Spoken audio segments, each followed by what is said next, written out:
Hola, buenas tardes. El día de hoy queremos mostrarles este iPhone XS Max, el cual nos llega para ampliación de memoria. El cliente le estaba mostrando avisos de memoria de almacenamiento llena y de un momento a otro el equipo se quedó en manzana. Cuando esto pasa, la única opción es restaurar el equipo. Entonces, ya saben, si tienen algún equipo y les está mostrando aviso de almacenamiento lleno, tienen que hacer un backup de información para tener su información respaldada, y lo ideal sería hacer una ampliación de memoria para que no les vuelva a pasar esto. Entonces vamos a proceder con la ampliación de memoria y les estaremos mostrando al final de la tarde.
Bien, aquí ya tenemos el equipo funcionando, ya se le restauró el sistema operativo y vamos a la parte de configuración y podemos verificar que la capacidad del teléfono ahora es de 256 GB.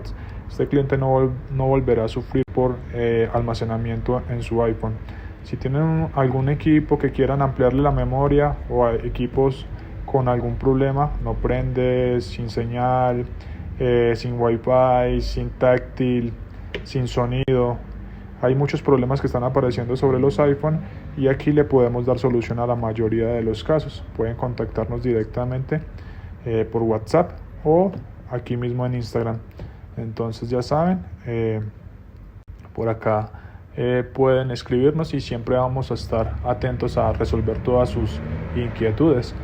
Que tengan una feliz tarde.